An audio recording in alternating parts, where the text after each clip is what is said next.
everyone! We're looking to wrap with our two main ladies today. I can already smell our success. What do you mean, looking to wrap? Oh, aren't you the expert now?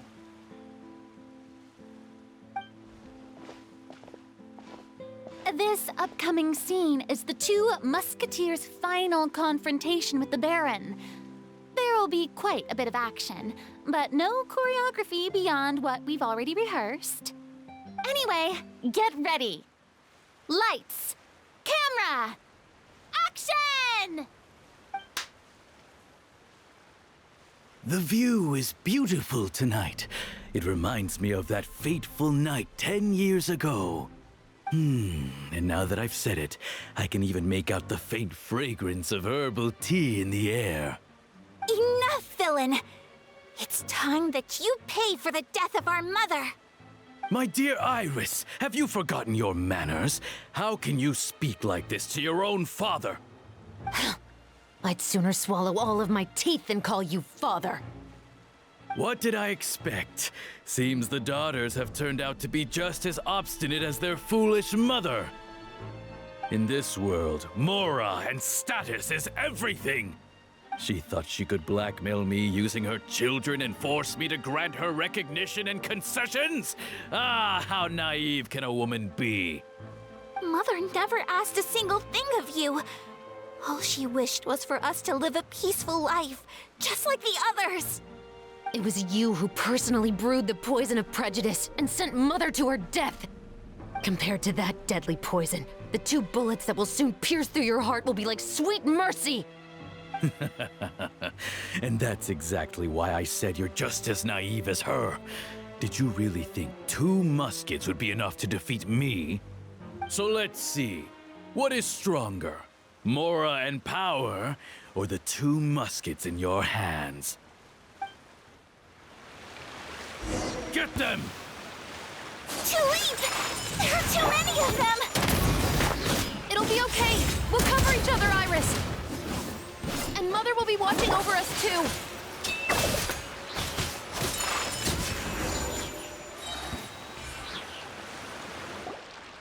You've lost.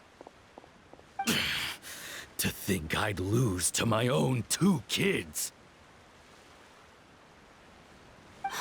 We are no children of yours, and we'll never call that place our home. Then tell me, what did you do all this for? You lost your mother, and will soon kill your father as well. What will you gain in the end, other than sentences for your crimes? We will gain our long-awaited justice.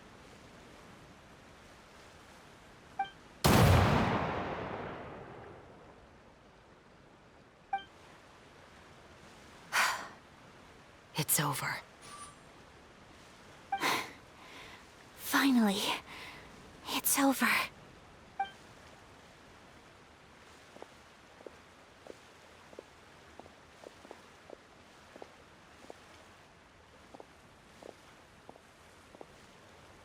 So, where will you go now, Tulip? I'm not too sure, Iris.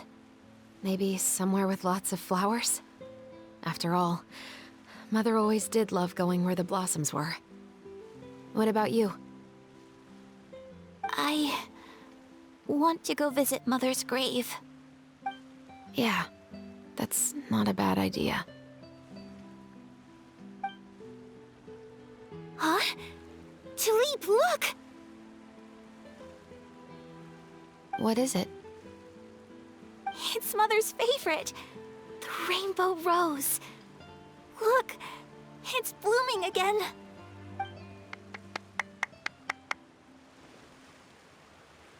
Excellent! That was beyond mesmerizing. Even I didn't expect this scene to go so well. And we got it in a single take. All right, everyone. We've got a wrap for Tulip and Iris. Congratulations, Ayaka and Chevres! Thank you. I didn't expect our parts to wrap so quickly. I wish I could savor the experience for just a bit longer. Paimon totally understands. Paimon's not ready to say goodbye to the clapperboard either. Filming has really been a lot of fun. You were great too, Chevres. The way you said, long-awaited justice. It gave Paimon chills. That is indeed my favorite line in the whole book. I still remember trying to act it out in my room the first few times I read it. Whoa, Paimon would have never guessed you're that type. Who doesn't like stories where the guilty are punished and justice prevails over evil? Don't forget, I'm the captain of the Special Security and Surveillance Patrol. Captain, I have something urgent to report. Please excuse me, everyone. I'll be back in just a moment. It's okay, don't worry about us.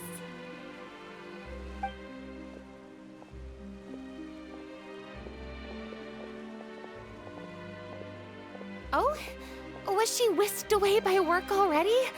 I was just about to tell her how great she did. It seemed like some urgent official business. Then perhaps we should thank the stars that we were able to wrap both of your parts so quickly today. Switching around the filming schedule would have been a real pain. Anyway, I actually came over to let everyone know that we're all done for today. You can go home and get some rest.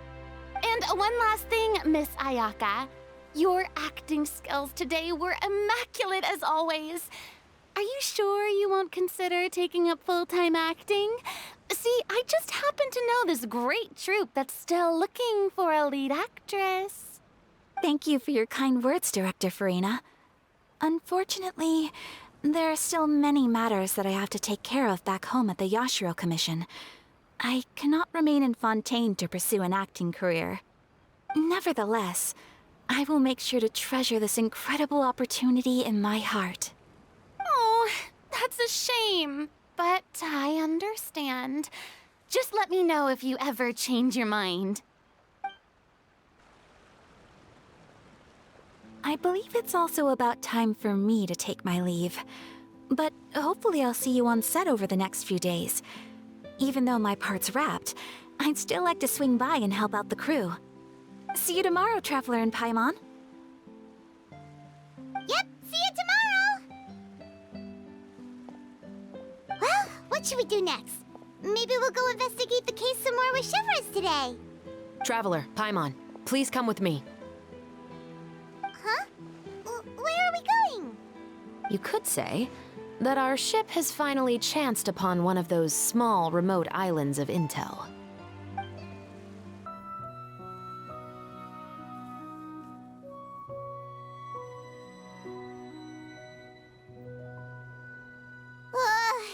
Paimon's exhausted. Paimon definitely didn't expect having to float this far after a full day of filming. So, Chevres, why did you take us here? Affirmative. It wasn't anything conclusive, but it should show us a clear way forward. Have you ever heard of someone by the name of Emily? Oh, you mean that famous perfumer? She's a good friend of mine. She's lent me her aid several times in the past to resolve some difficult cases. After I discovered the rainbow rose at the scene of the murder, I sent it to her. After all, she's probably the foremost expert on flowers and scents in all of Fontaine. And then? There was nothing remarkable about the flower or the trace amounts of soil left on it. But according to Emily, the rainbow rose left by the killer was derived from a very rare cultivar. Huh. Paimon didn't know that there were different varieties of rainbow rose. Paimon just thought they grew everywhere in the wild. Flowers that are deliberately cultivated will always show some different features from those that bloom in the wild. We already knew that the rose left at the scene belonged to a special cultivar, but with Emily's expertise, we were able to pinpoint the place where it was first picked from. Oh, Paimon gets it now. So whoever first planted that rainbow rose was probably the killer. Precisely. And after we checked what we learned against some sales records from the past, we discovered that there's only one person in all of Fontaine who could grow and sell this specific cultivar. Really? And who is it? It's the novelist. But didn't you say he had an alibi? To be clear, I haven't changed my mind about him. I still don't think he was the one who pulled the trigger. However, that doesn't mean the true culprit never visited him at his home or never purchased a rainbow rose from his garden. Whatever the case, we will have to confirm a number of things with him. So you mean the next place we need to go is... Yes, we're going to pay him a visit at his home.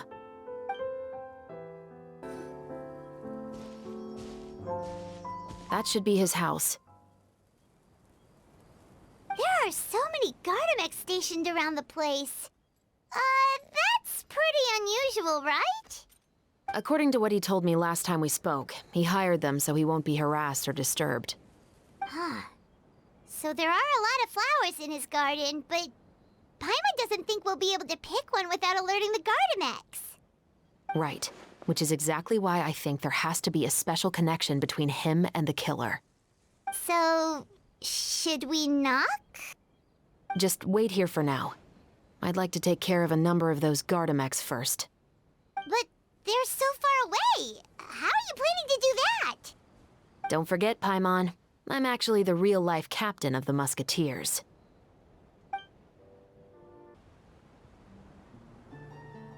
All clear.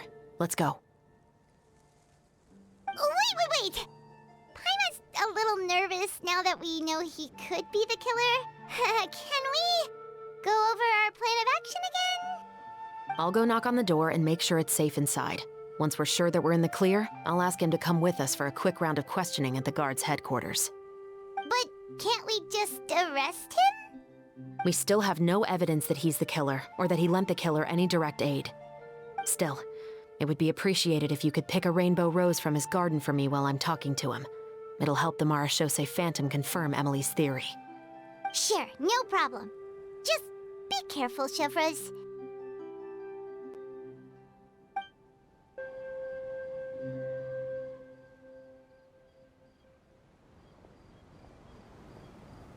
Excuse me, Mr. Baptiste, are you home?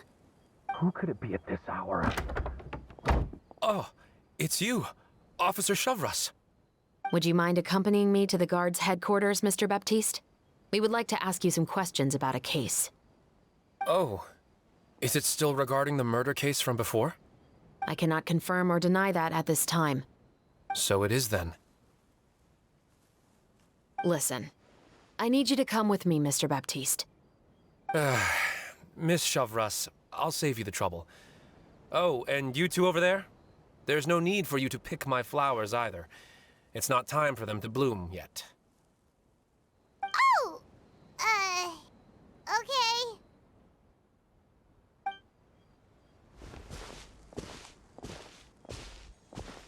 By saving me the trouble, you mean... I will confess, I was the killer. Huh?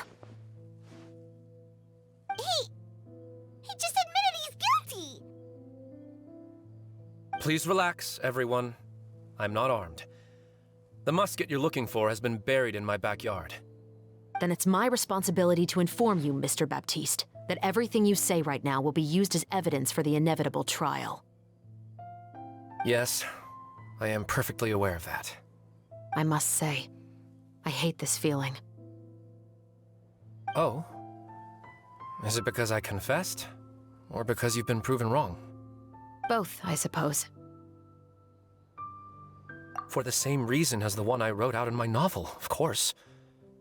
I did it to exact revenge. I know you haven't figured out the link between the two of us. Had you done so, I'd have been taken away to the headquarters a long time ago. But that won't stop me from always remembering his grotesque face.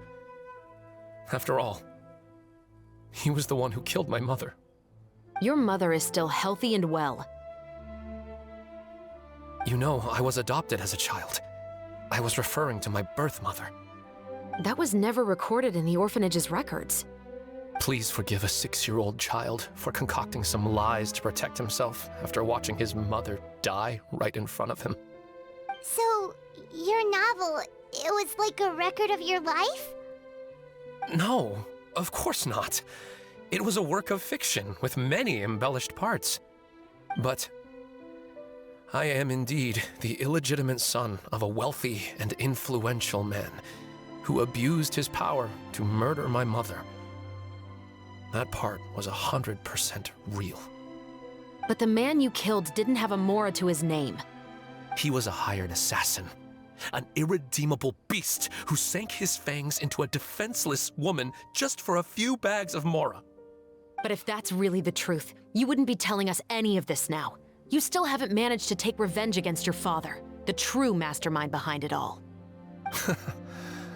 I never thought I'd hear that kind of thing from the captain of the Special Security and Surveillance Patrol. I'm simply skeptical about your motives. It's simple, really.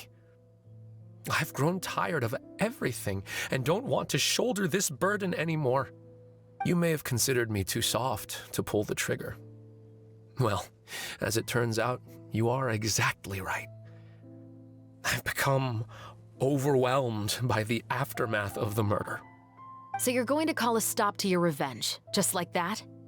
The true mastermind is too rich and too powerful for me. I've accepted that I will never be able to avenge my mother alone. And so what? The characters in your book never gave up. Now, Officer Shavras, I'm the one who has killed a man, aren't I?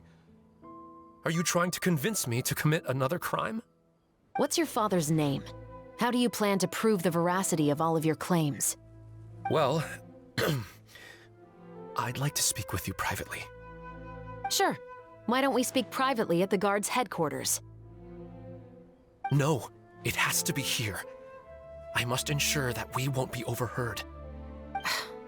Fine. Let's talk here. When I said won't be overheard, I meant by anyone. I would like to speak with you and you alone.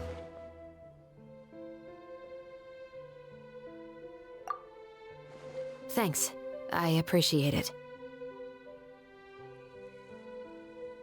Please stay safe, Shavras.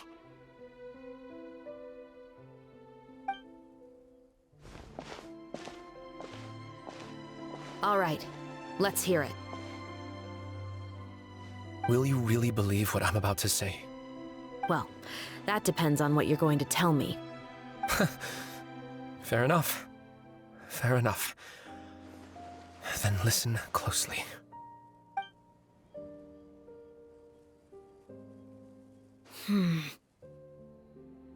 So that's how it's all connected. So, it seems you believe me after all. Do you want me to go public with this? No, of course not. At least, not right now. Then why did you bother telling me? You've read my work. What do you think? Even if you were to go public with all of this right now, he'd simply deny everything. It's been too long. Almost 20 years. Anything that could be used as evidence has long faded away. Even if there might have been a solitary island of truth once upon a time, it has long sunk beneath the waves by now. Justice will never find him. Not if you don't try. I know that as the captain of the Special Security and Surveillance Patrol, you will always stand on the side of justice. But do you really think a cushy life in prison really constitutes justice for him? I bet he could lead an extremely comfortable life in the fortress of Meripede. What are you trying to say? I've been observing you from a distance. Your portrayal of the musketeer was exquisite. Pull the trigger of justice against him. Let the villain get what he deserves. You want me to let you go so you may complete your revenge? No, Officer Shavras. I know that would be impossible. No. What I'd like is for you to perform the deed on my behalf. Oh, Shavras sure is taking her time. What could they be talking about anyway? Oh, Paimon's worried. What if he decided to attack her? Oh, you do have a point. Still, do you have any idea who the rich person might be? And why the novelist doesn't want us to hear what he's saying to Shavras? Sorry to keep you waiting, you two. Hey, how did your talk go? I've already sent someone to escort Baptiste back to the headquarters for questioning. He wasn't lying about the musket. It was indeed buried in his backyard. But what about the name? Did he tell you the name of the rich guy? Yes, he did. But for now, I have to return to the Special Patrol. There are still a few loose ends I need to tie up.